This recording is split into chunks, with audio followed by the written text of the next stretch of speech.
Good afternoon and welcome to another Applied Physiology Friday. I want to thank everybody for tuning in today. And if you notice the background, you say, hey, 2019 NSCA Hockey Strength and Conditioning Clinic. No, we are not in a time warp. Today's background is a tribute and an homage to a couple of my really good strength and conditioning coaches in the hockey world. So today, special shout outs to Scott Caulfield, now at Colorado College. He was the head strength coach and the organizer of the strength and conditioning clinic last year in Colorado Springs, and he invited me up to present, and he gave me the opportunity to share my knowledge. And Coach Caulfield did a really good job of bringing me out of my shell. And if it weren't for Coach Caulfield, probably wouldn't be doing this today. So many thanks to Coach Caulfield, Colorado College, for helping me out, making me put my knowledge out. And also, more acutely, many thanks to Coach Murphy, Coach Patrick Murphy of the Jacksonville Icemen. And Coach Murphy sent me a text last night, wanted to know what we were talking about. Really fired me up, really got me going. So many thanks to Coach Murphy as well. So Coach Caulfield, Coach Murphy, thank you for your influence. And now on with the show. Today, we're going to be talking about heart rate variability. This is our intro to heart rate variability. As we move on the next 3 weeks, we're going to be looking at heart rate variability. Today, we're looking at the two divisions of the nervous system and how they relate to HRV. Next week, we'll be looking at HRV itself. And then the following week, we're going to look at the implications of HRV in terms of overtraining and overreaching. So without further ado, here we go. First thing to take a look at before we dive into heart rate variability and what it is and what we can do with it, we need to look at the autonomic nervous system. So in the body, we have the nervous system. That's the messenger system of the body. So it's linking the brain with the rest of the body. I always talk about neck up, neck down. So neck up is going to be the brain. Neck down is going to be the nervous system. So when we think about autonomic, think about automatic. Automatic being subconscious. So we cannot control our autonomic nervous system. We can control other branches of the nervous system, but autonomic, that's running on autopilot. So with the autonomic nervous system, we have two divisions. We have our sympathetic and our parasympathetic. So our autonomic nervous system is sending messages from the brain down the spinal cord and out to the body. And it's going to do it on one of two ways. Our sympathetic nervous system is our fight or flight. Our parasympathetic nervous system is our rest and digest. So the sympathetic nervous system, you can think about this as firing you up. Whereas the parasympathetic nervous system, this is what's going to de-stress you, unwind, rest, and digest.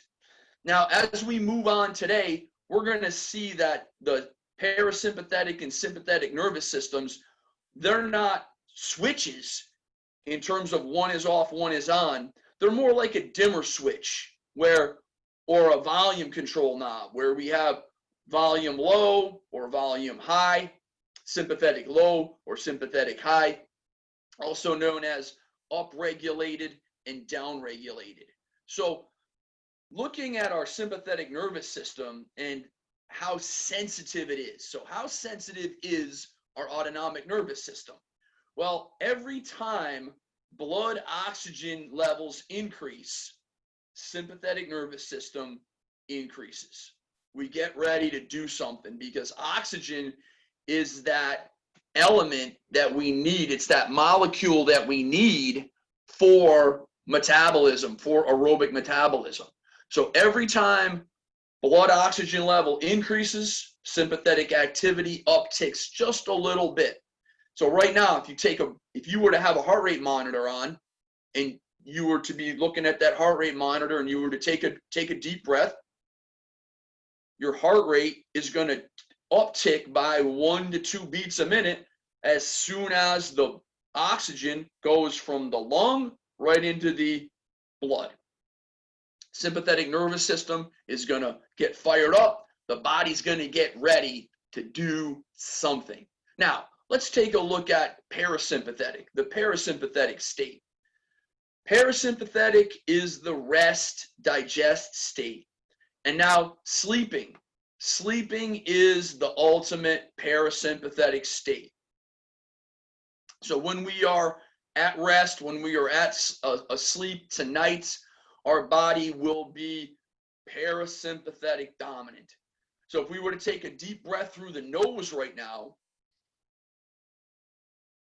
we can feel a sense of calm wash over us. And that's going to be what I call an upregulation of the parasympathetic nervous system. So when we take a look at our sympathetic and parasympathetic, they are either upregulated or downregulated. What that means is that one of the two is going to be dominant and the other one is going to be not dominant or sitting on the bench. We can look at this in terms of sport. If I have my sympathetic nervous system and my parasympathetic nervous system, well, when my sympathetic nervous system is on the field playing, the parasympathetic is off the field. It's downregulated, but they're still in the game per se. Then when we sub out, parasympathetic goes onto the field, sympathetic goes to the sidelines. Sympathetic is still participating in the game. It's just that they're not running the show. So my upregulated and downregulated, my autonomic nervous system, the branches are either one of them is going to be dominant, the other one's going to be downregulated or non-dominant, but both of them are always going to be on. Let's take a look now, next slide, at heart rate variability. Another shout out today to my lovely, intelligent wife, Rachel. When she was at Howard College of Medicine in Washington, D.C. a few years back, she wrote her master's thesis on heart rate variability. And heart rate variability is what happens between the beats. So what we have here is an EKG, and we can look at peak to peak. The top of the R wave right here, bam, bam, bam, bam, bam. We have 4 beats right here.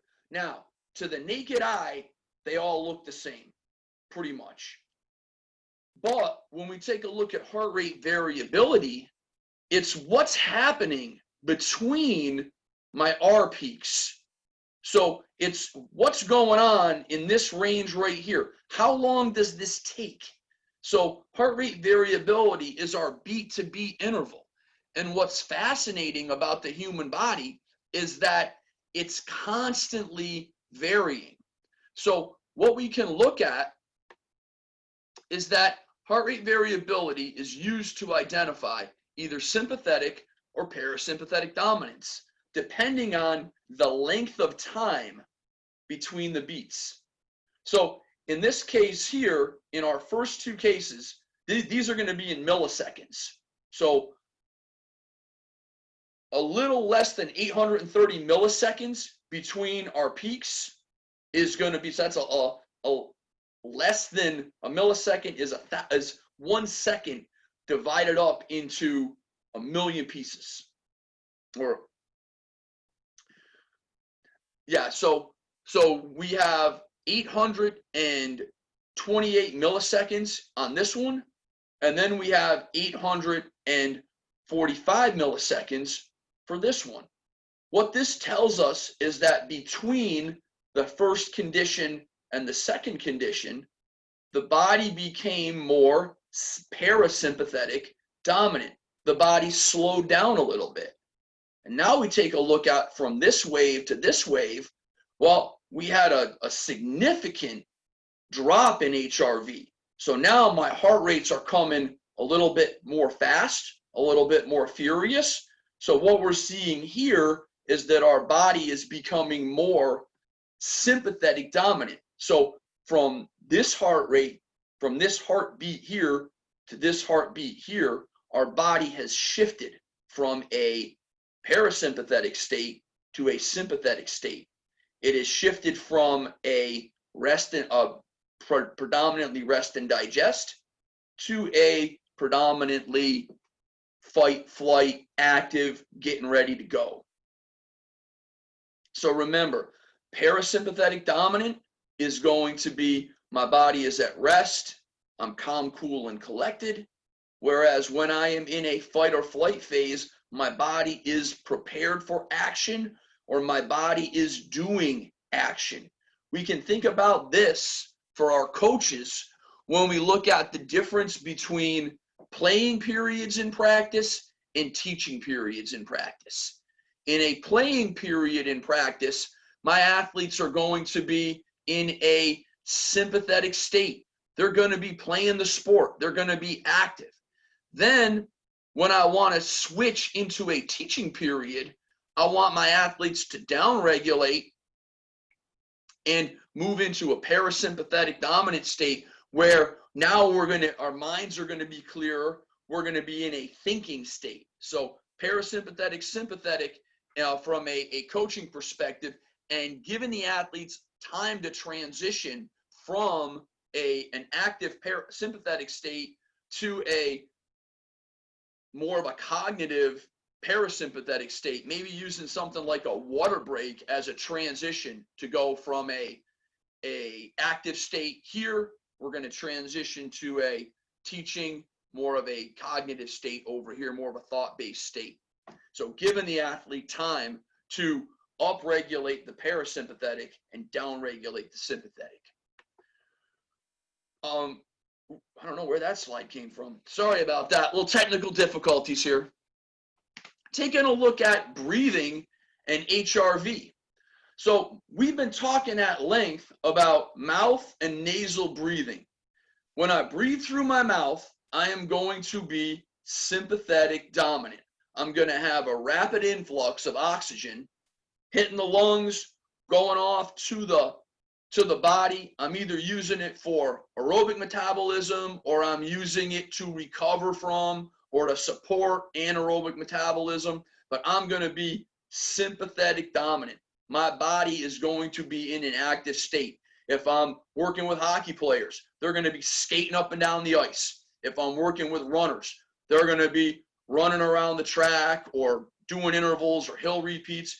If I'm working with football players at this time of the year, we're going to be in the weight room doing lifts. We're going to be out on the field doing sprints. But if we're breathing through the mouth, we are in a sympathetic state. Now, when we take a look at nasal breathing, when we breathe through the nose, we control the flow of oxygen. I like to use the analogy of a river versus a stream. If I'm breathing through my mouth breathing is like a river. It's like the Colorado River or the Mississippi River, just raging, pouring that oxygen into my lungs. Whereas if I'm nasal breathing, it's just a little trickle. It's just that little stream where just a little bit of water is flowing in. The oxygen comes in, it does its thing, but it's not doing it in mass. So nasal breathing is going to be a parasympathetic state. So in terms of coaching, takeaway for my intermittent sports, if I'm working hockey, football, soccer, lacrosse, during a scrimmage period, I want my athletes to be breathing through their mouth. I want them to be undergoing game situations. The best way to develop game fitness is to play games. So in season, when we're scrimmaging, I want my athletes in a sympathetic state. Then when we back it out and we do a teaching period, now I want my athletes breathing through their nose. I want them parasympathetic dominant. This is going to allow for better thought processing, better learning, a better learning environment.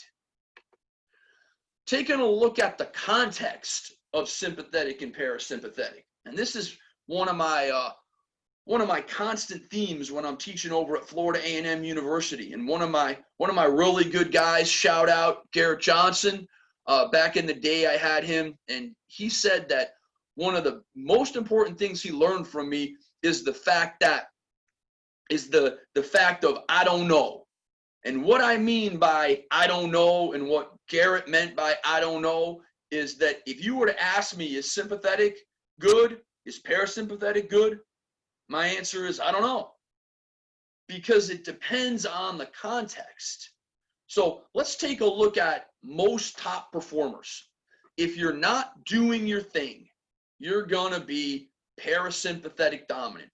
One of my best friends in the whole world fronts he's the lead singer and the brains behind the operation of a rock and roll band.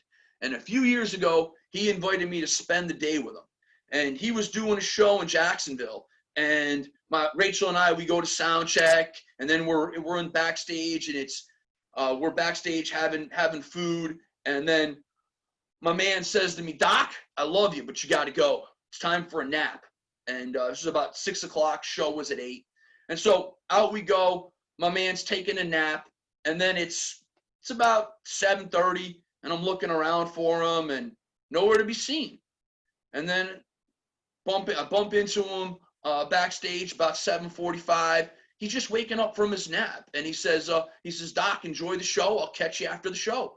And he had just woken up from the ultimate parasympathetic state. We go out to our seats, and he comes out on stage 15 minutes later. Bam! The lights were on, and he was full on rock star mode. So when we take a look at that shift between a parasympathetic state and a sympathetic state, is that for my coaches, for my teachers out there, is that when we are leading, we need to be in a sympathetic state. We need to be on. But for the rest of the time, we're going to down regulate, and we're going to be in a parasympathetic state. My mom will co-sign on this point. This morning, I was walking around the house, and I was in a parasympathetic state. I was rest, digest, and now 10 minutes before 1, the red warming up, and then the red light comes on, and bam, now it's time for me to be sympathetic. If I'm parasympathetic, I'm not going to get my point across. People are going to miss what I'm talking about today. So there are times when I need to be sympathetic, and there are times when I need to be parasympathetic. Now, we've talked about a return to parasympathetic state. This is going to be used to measure recovery. If I'm not using a heart rate monitor, if I'm using breathing as my metric, I can track. If I'm working with a team, and not every athlete has some sort of a monitor for heart rate returns to 99. We talked about that last week. I'm ready for another bout. Well, another way we can look at recovery is when my athlete recovers to a parasympathetic state, when my athlete recovers to 100% nasal breathing, I'm able to take 3 deep breaths, 3 of those deep breaths, nasal. Now I'm 100% ready to go for another high intensity bout. So an example of shifting in dominance, and because today's an homage to my good hockey strength and conditioning coaches, let's look at a hockey player. So an on-ice shift in hockey is going to take about 1 minute. My hockey players are, except for the goalie, what we're looking at here, forwards and defense, they're going to be on the ice for about 1 minute, and then they're going to come off. On the ice, they're going to be sympathetic dominant. Now on the bench, I need to return my athletes to parasympathetic dominance as fast as possible. I need to get them to recover in both body and mind, so that when they go out for their next shift, they're going to be able to go right back to that sympathetic dominant state. So when we take a look at this in terms of hockey, one of the rules of hockey that a lot of my coaches have educated me on is that if you want to win the game, you got to win the shift. So if I'm playing and I'm out on the ice, I want to be sympathetic dominant. I want to win that shift.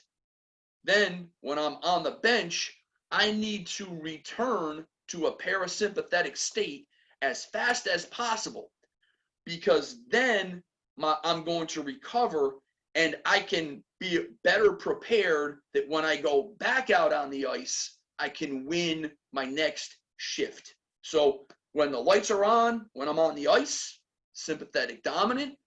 When I'm on the bench, nasal breathing, return to parasympathetic state, and then back out onto the ice I go, back to sympathetic dominant. So I'm going to be constantly going back and forth between those two states.